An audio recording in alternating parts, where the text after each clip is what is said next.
Ini bapak-bapak, ibu-ibu sekalian,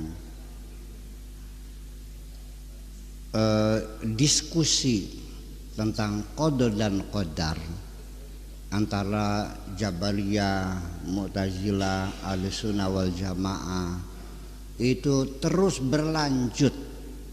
Pertanyaannya seperti itu juga, karena mereka akan berpikir mana mungkin orang maling kok ditentukan oleh Allah. Nah itu. Ini artinya, ini indikator bagi saya bahwa umat Islam di Indonesia sudah jadi Mu'tazilah semua. Iya. Jadi perjalanan nasib manusia ini bukan hanya Allah yang menentukan, tapi ada lembaga lain yang menentukan. Iya, masa Allah semuanya sih gimana? Sampai pada persoalan nasib manusia itu akhirnya yang menang Mu'tazilah dalam pertarungannya nih.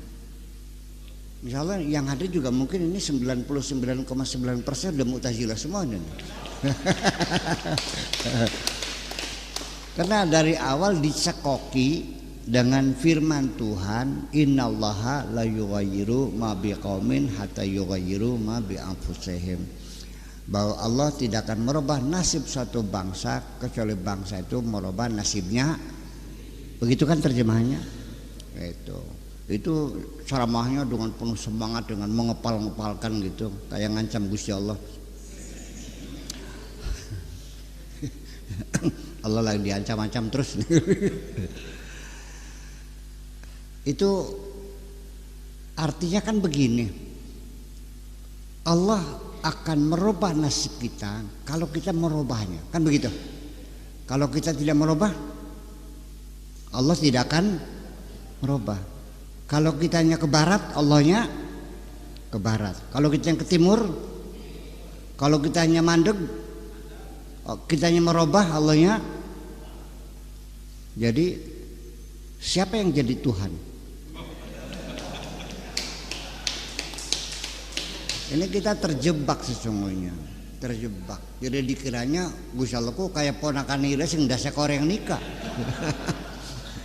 Seperti keponakan kamu yang kepalanya korengan. Nurut saja. Kitanya berubah, Allah berubah. Kalau kitanya tidak, yang jadi Tuhan siapa? Nah itulah memang kamu sebutnya Tuhan, tetapi nyatanya Tuhanmu selalu ikut kepada kemauanmu. Itu yang terjadi. Jadi yang menang siapa? Mu'tazilah juga.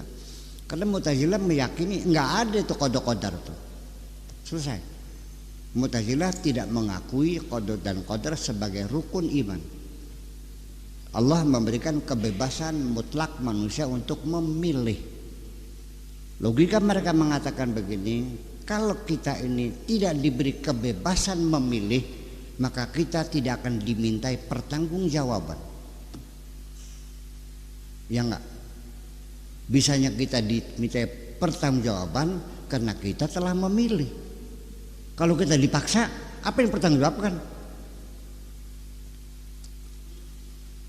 Itu satu. Yang kedua, kalau Allah itu, ini kata Mu'tazilah, kalau Allah telah menentukan seseorang itu menjadi orang kafir, lalu apa artinya Allah menyuruh orang itu beriman? Kan begitu? Betul enggak? Allah menyuruh kita menjaga kesehatan, tetapi Allah menentukan sakit kita. Itu artinya irasional, kata orang Mu'tazilah. Jadi makanya perumpamaannya, ketidakadilan Allah dengan qada dan qadar itu adalah tampilan ketidakadilan Tuhan. Sehingga masuk akalkah ada orang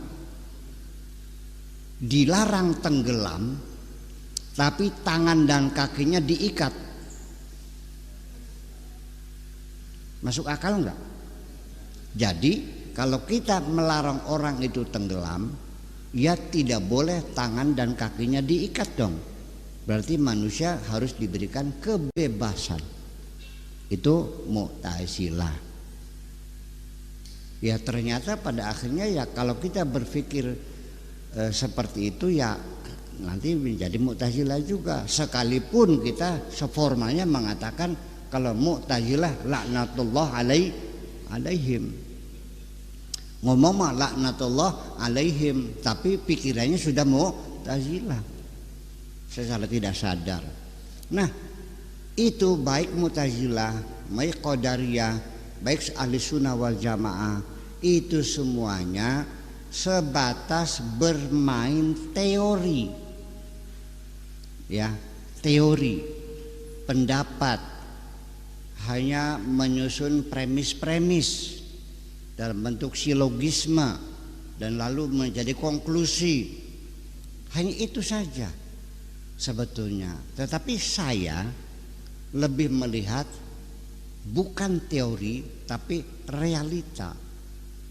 Bukan nazariyah tapi waqi'iyah, yang realita. Yuk kita akan melihat secara realita. Apakah Anda merasa dilibatkan oleh Allah untuk memilih? Saya mau nanya dulu. Lahir Anda di mana? Perbutulan. Siapa yang memilihkan Anda lahir di perbutulan? Milih enggak? Enggak. Ibunya siapa namanya? Bu Tarmi. Ada Bu Tarmi. Siapa yang memilihkan Anda keluar dari perutnya Bu Tarmi? Lahirnya jam berapa? Siapa yang menentukan lahir jam sekian? Hari apa? Bulan apa? Tahun berapa? Siapa yang menentukan? Anda tidak pernah dilibatkan. Betul nggak? Sampai nanti di penghujung kehidupan Anda mau dijemput pakai limosin, ya Anda tidak memilih. Dijemput pakai becak, ya silakan. Melalui penyakit kanker, ya kamu tidak milih. Melalui tabrakan milih. Dan kita tidak boleh memilih. Ya, Allah sudah menciptakan, innallaha yakhluqu ma yasha wa yakhtar. Allah mencipta apa saja sesuai dengan kehendaknya dan pilihannya. Maka lahumul khiyarah, mereka tidak bisa memilih. Saya mau bertanya, boleh enggak kalau saya memilih jalan kematian saya? Enggak boleh. Jadi harusnya gimana?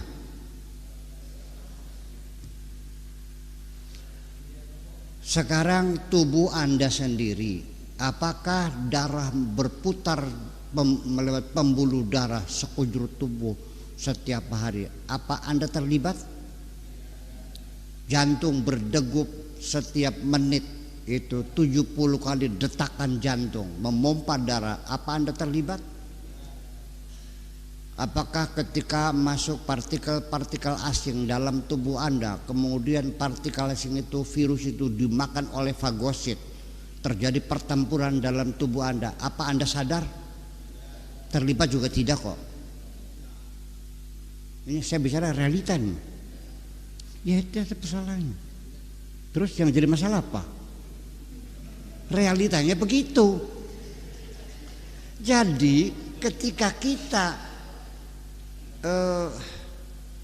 mengatakan aku bisa menghisap rokok, aku bisa menyalakan rokok, aku bisa menyalakan lampu, aku bisa berjalan, aku bisa, itu prangsane.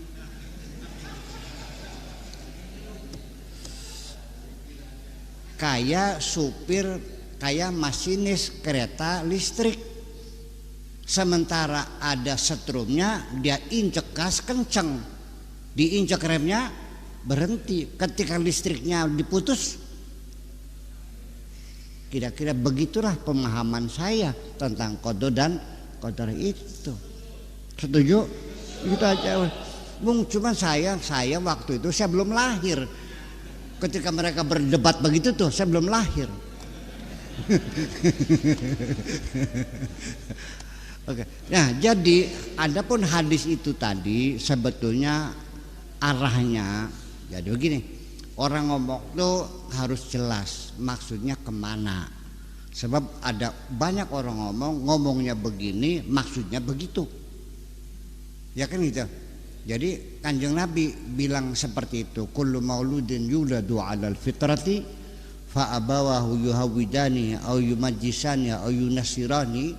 Itu adalah kemana maksudnya? Artinya betapa pentingnya pendidikan rumah tangga. Itu yang penting.